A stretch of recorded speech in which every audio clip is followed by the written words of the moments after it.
días.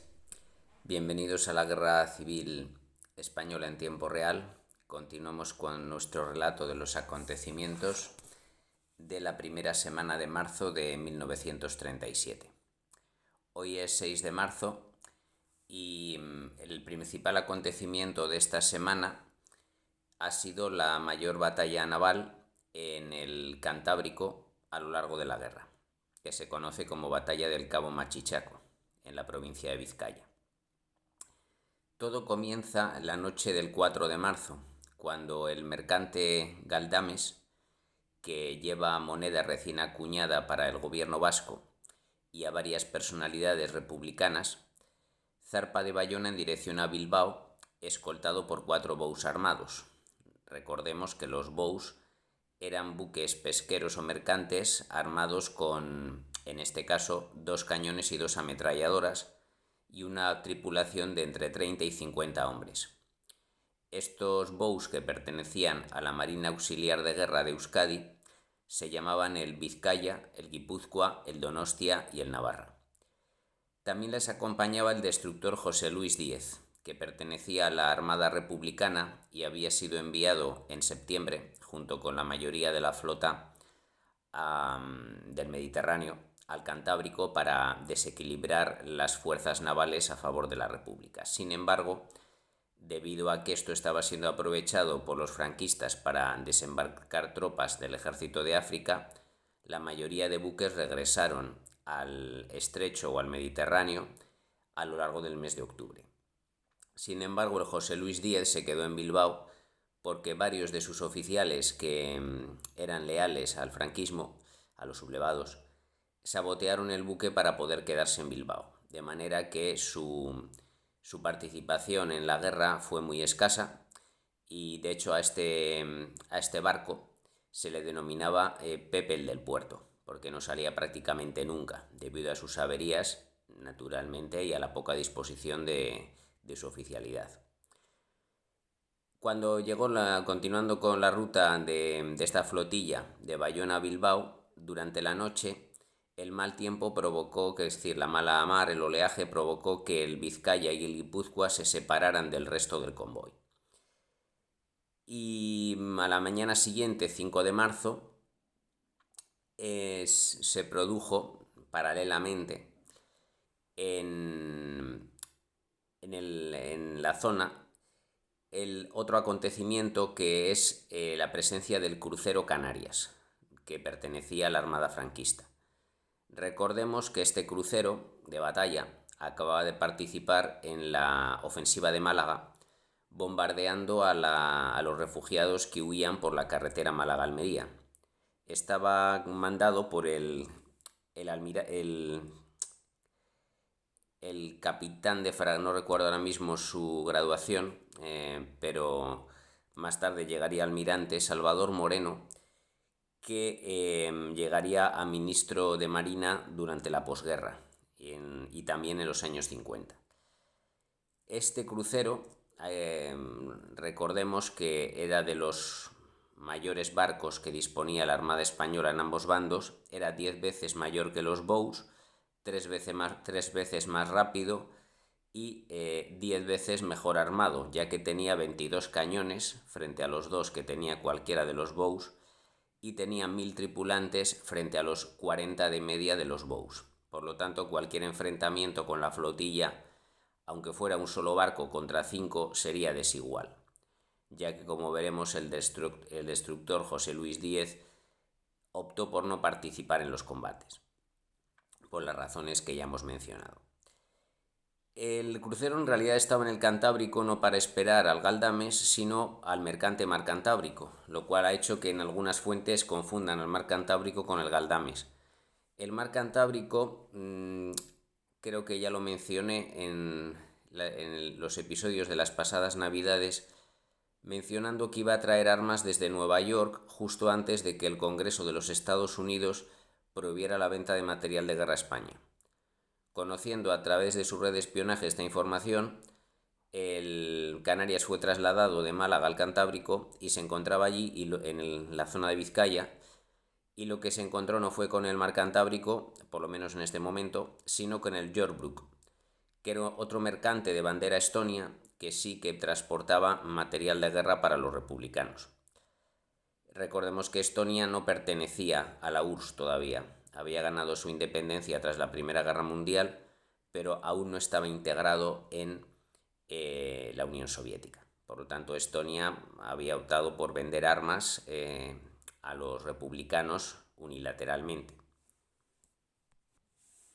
En todo caso, el Yorkbrook fue interceptado por el crucero Canarias y en esa situación, al mediodía del 5 de marzo, se encontró con el vapor Galdames, escoltado ya solo por el Navarra y el Donostia, ya que el José Luis Díez optó por eludir el combate y refugiarse en Burdeos.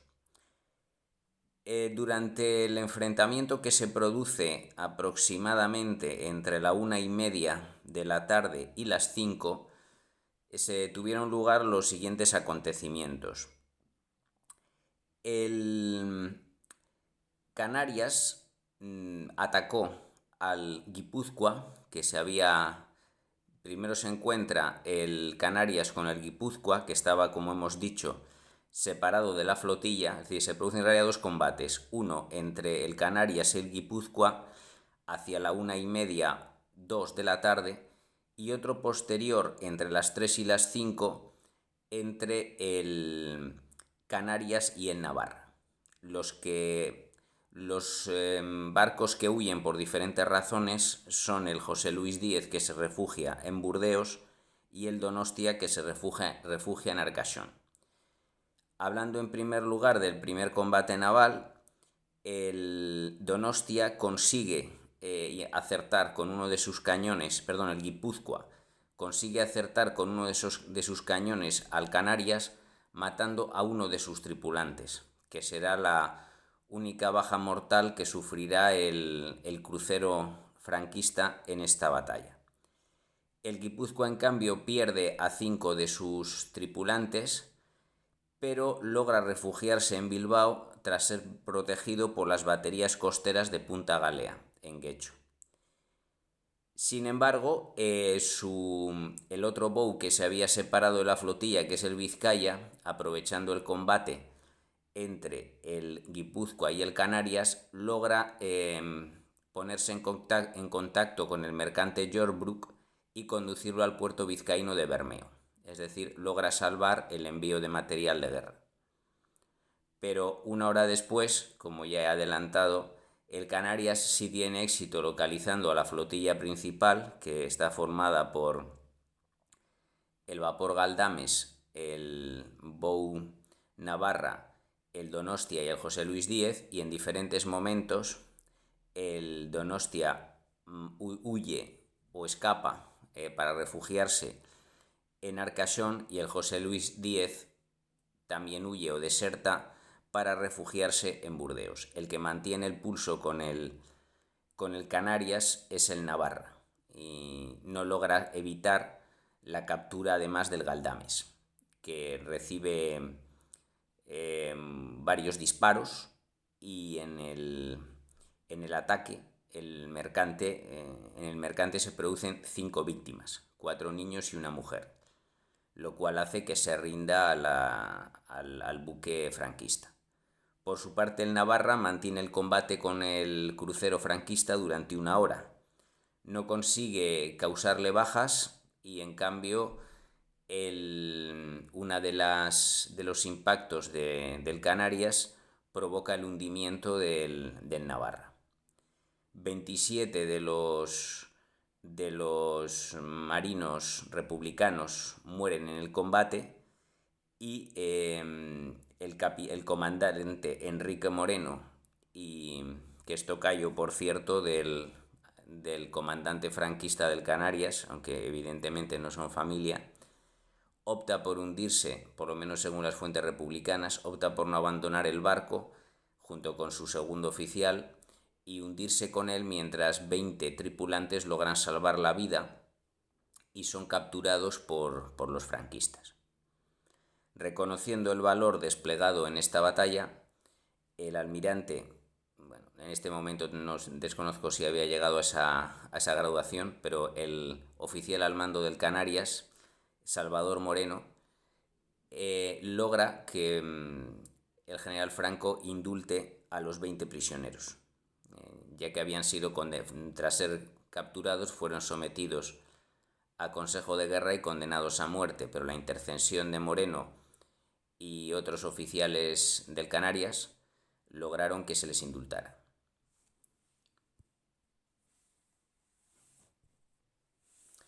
Por otra parte, otro detalle que hay que añadir es que la captura del mercante Galdames provocó la detención de varios líderes políticos republicanos, incluido Manuel Carrasco Formiguera, que había sido diputado de Acción Catalana y consejero de Sanidad en el primer gobierno de la Generalitat, con Francesc Macià en 1931. Como tal, había sido uno de los como miembro de Acció Catalana, antes de que se proclamara la República, había sido uno de los firmantes del Pacto de San Sebastián para traer la República, para tratar de conseguir la proclamación de la República en España, cosa que conseguirían al año siguiente. Más tarde, Carrasco Formiguera dirigió una escisión de católicos dentro de Acció Catalana para formar Unió Democràtica de Cataluña en 1932, pero seguía vinculado al gobierno de la Generalitat y hacía de enlace con las autoridades vascas, por eso viajaba a Bilbao. Él no tuvo la suerte de los marinos capturados en el Navarra y fue conducido a Burgos, sometido a consejo también de guerra y fusilado al año siguiente, el 9 de abril de 1938. Termino este acontecimiento naval mencionando, no puedo resistirme a mencionar, la presencia de un familiar mío en el destructor José Luis Díez, que de hecho fue uno de los que declararon ante las autoridades franquistas después de su deserción o pase al enemigo, como uno quiera llamarlo, ya que Vicente Gonzalo Ortúzar, primo de mi abuela, capitán de la Marina Mercante, fue puesto a cargo de este buque, no como oficial de derrota, no al mando, pero debido a que, por las razones que ya comenté hace tiempo, detención, deserción o asesinato de oficiales navales por parte de las autoridades o marinos republicanos, faltaban mandos para las fuerzas navales. Entonces, muchos oficiales de la Marina Mercante fueron reclutados y se le destinó, por tanto, a Vicente Gonzalo en el José Luis Díez. Y como tal, reconoció ante las autoridades franquistas el sabotaje que ya había mencionado para que el buque se quedara en Bilbao. Y tras pasarse a través de la zona francesa, en Burdeos, a la zona franquista en Irún, fue entrevistado por el Servicio de Inteligencia Militar, autodenominado SIM, aunque luego lo cambiarían para no coincidir con el nombre del Servicio de Inteligencia Militar Republicano. Fue interrogado en la Comandancia Militar del Bidasoa y como tal se conserva su declaración en el Archivo General Militar de Ávila, el 13 de marzo de 1937, firmado por Julián Troncoso, que era comandante militar del Bidasoa. En la declaración de Vicente Gonzalo ocupa 2 páginas y media y menciona pues su pasado, sus actividades en el lado republicano, mencionando que fue forzado a ello, la situación militar, moral, de suministros en Bilbao y mencionando pues que cómo las milicias, según él, controlaban a la tripulación de los barcos, y para evitar que los oficiales hicieran esto, como sabotear o pasarse al enemigo. Lo más interesante de su declaración es hablar del destino del submarino C5, que no mencioné que el 31 de diciembre de 1936 este submarino, trasladado también a Bilbao con la mayoría de la flota republicana, desapareció misteriosamente en aguas del Cantábrico, con 40 hombres a bordo. Según considera Vicente Gonzalo, todo se debe a un intento fallido de sabotaje por parte de su nuevo jefe. Voy a leer algunos extractos de su declaración. A la llegada de la flota roja a Bilbao en el mes de octubre pasado y al enterarnos días después que regresaría al Mediterráneo, decidimos quedar en Bilbao para poder escapar con nuestro barco, se refiere a José Luis Díez, a un puerto de nuestra España, para lo cual se hicieron en máquinas y calderas averías más serias que las que ya tenía, consiguiendo retener el buque en Bilbao para proceder a su reparación. Nos pusimos de acuerdo con don José Lara, comandante del submarino C5. Debido a que la reparación del José Luis Díez tardaría por lo menos 2 meses, y además por ser más factible la operación en el submarino, decidimos entre todos dedicarnos a este último. Para observar y localizar válvulas, sacar algunos croquis y hacerme con una libreta de datos que tenían los maquinistas, embarqué yo en el submarino, pues yo podía hacer estas cosas menos ostensiblemente que el señor Lara. Llegamos a tener este plan bien dispuesto y lo intentamos varias veces sin poderlo llevar a cabo. Pensamos el señor Lara y yo en poder hacer otra cosa. Aprovechando una de nuestras salidas de puerto, situar el submarino en un lugar próximo a Pasajes o Ribadeo, que eran los puertos más próximos controlados por los franquistas, y en un momento determinado sorprender a los 2 hombres de guardia en cubierta y meter el barco en puerto, sin enterarse el resto de la tripulación. Pero de Cartagena enviaron otro capitán para sustituirme en el submarino, volviendo yo al José Luis Díez. El señor Lara fue un hombre muy sereno, valiente y español legítimo, y tengo el convencimiento de que dio la vida intentando este plan con desgracia. Es una posible teoría de la desaparición del submarino, que además sirve para colocar en buen lugar a su compañero Lara. Otras teorías hablan de un accidente, un encuentro con un buque franquista o cualquier otra cosa, pero es una posibilidad que Lara, como muchos otros, estuviera implicado en sabotaje para tratar de, no más que hundir el submarino, pretendería trasladarlo a la zona franquista, pero fue descubierto y algo salió mal. Es posible que el sabotaje porque uno de los planes era dejar los barcos a la deriva para poder pedir auxilio por telegrafía a los buques franquistas. Si pretendía dejar el submarino sin gobernación para que no pudiera regresar a Bilbao, el sabotaje puede que provocara el hundimiento del mismo, pero es solo una teoría. Lo cierto es que no han aparecido los restos del C5. Y ya completado este antecedente familiar y naval, añadimos que el 6 de marzo, hoy, de 1937, se produce otra ofensiva franquista en el frente de Córdoba. Tras la que se había intentado, tras el éxito de la de Málaga, por supuesto, Queipo de Llano considera que es momento de volverse hacia Córdoba, donde sus avances hacia Jaén para rescatar a los asediados en el santuario de la Virgen de la Cabeza habían fallado. Vuelve a intentarlo, esta vez en la zona norte de la provincia. Envía 10.000 hombres divididos en 5 columnas, que se van a situar a lo largo de la carretera Córdoba-Zafra, en las localidades de Peñarroya, Belmez, Espiel y Villa Arta. Los objetivos serán Villanueva del Duque y Pozo Blanco, por eso a esta ofensiva se le denominará la Batalla de Pozo Blanco.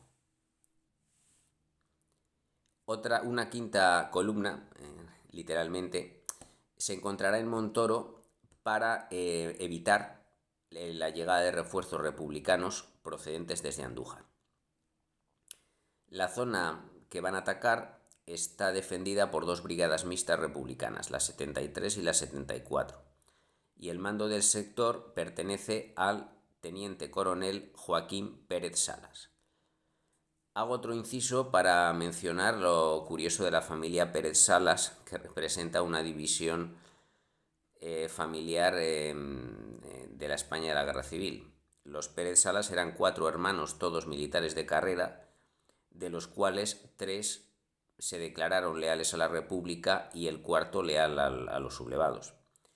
Por ejemplo, Joaquín Pérez Salas, que es el que ocupará el mando del sector de Córdoba, acabaría fusilado en agosto de 1939 tras ser detenido en la base naval de Cartagena, que ese sería su último mando durante la guerra. Su hermano Jesús era teniente coronel en Barcelona, colaboró en la represión del golpe de Estado el 18 de julio y acabó como coronel al mando del 24 Cuerpo de Ejército. Este logró salvar la vida y exiliarse en México, pero no así otro hermano llamado Manuel, que era teniente coronel en Valencia.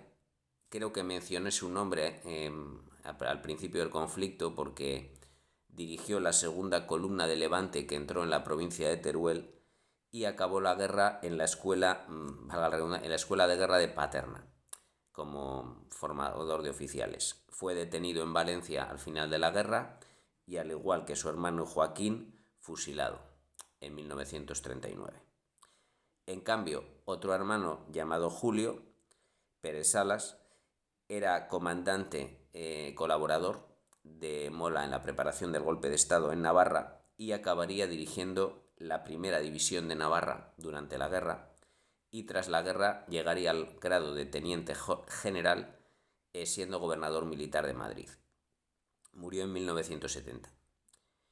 Hecho este inciso sobre los Pérez Salas, aquí Joaquín Pérez Salas logra el 6 de marzo de 1937 detener el avance de 3 de las 4 columnas atacantes en el norte de Córdoba, pero no logra evitar el avance de las fuerzas que, procedentes de Espiel, llegan hasta Puerto Calatraveño. Es decir, una de las columnas franquistas logra un avance de 27 kilómetros. Las otras 3 son detenidas y la ofensiva queda, por tanto, abierta. Veremos en los próximos días cuál será su resultado.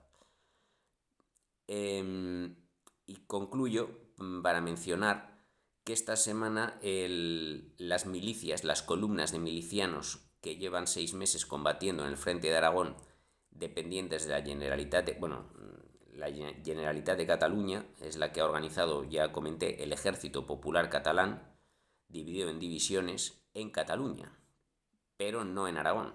Es decir, sus milicias siguen siendo dependientes de los partidos, por lo menos legalmente, hasta el 28 de febrero de 1937, que un decreto de la Generalitat convierte las columnas en divisiones, organizando 3 divisiones en Huesca, que son la 27, 28 y 29. En realidad proceden, es decir, es la conversión de columnas milicianas. La columna comunista José del Barrio se reparte entre Sierra de Alcubierre y Tardienta. La 28 división, que era la antigua columna anarquista de Domingo Ascaso, ahora es 28 división bajo el mando de Gregorio Jover y tiene su base en Monzón. Domingo Ascaso no acepta la militarización de su columna y abandona el mando para regresar a Barcelona. La 29 fue más problemática porque era la columna del POUM, que guarnecía el sudeste del Partido Obrero de Unificación Marxista. Guarnecía el sudeste de Huesca y se negó a aceptar su militarización, como se ve en la película Tierra y Libertad. Por lo tanto, acabaría disuelta en julio. Para entonces ya se había creado, aunque eso sí, en la zona norte de la provincia, una nueva división, la número 43. Esta procedía de la 130 Brigada Mixta, que es la que se forma en febrero del 37, que era la antigua Columna Bueno. Tiene su base en Voltaña, en la zona del Pirineo, y cuando se le une la Brigada 72, la Brigada Mixta 72 procedente de Guadalajara, formaría la División 43 de Huesca, en el norte de Huesca. En Zaragoza, de momento, solo se crea una división, la número 26, bajo el mando de Ricardo Sanz, que es la antigua columna Durruti, y en Teruel, de momento, una división, la número 25, bajo la llamada División Joubert, que era la antigua, dirigida por Ortiz, que era una antigua columna anarquista. También se crea una brigada, la 131, que en abril se convertiría en la 30 División bajo el mando de Jesús Pérez Salas, que ya lo mencionamos como hermano de Joaquín Pérez Salas. Es decir, mientras uno dirigía las fuerzas republicanas en Córdoba, otro hacía lo propio en Teruel. Y con esto concluimos esta semana, 1 de marzo de 1937. La segunda semana de marzo estará cargada de acontecimientos, y como yo también estoy cargado de obligaciones y también de ocio, pues es probable que tarde una semana en preparar el siguiente episodio. Los que están viéndolos con asiduidad diaria, pues comentarles que tendrán que esperar un poco más. Pero la semana próxima estará listo el episodio referente a la batalla de Guadalajara. Continúa, por supuesto, la ofensiva de Córdoba, y también se aplicará el plan de no intervención de control de fronteras para evitar la intervención de tropas extranjeras en España. Por lo tanto, llevará tiempo prepararlo bien, pero calculo que no más de una semana. Muchas gracias de nuevo por escucharme y hasta pronto.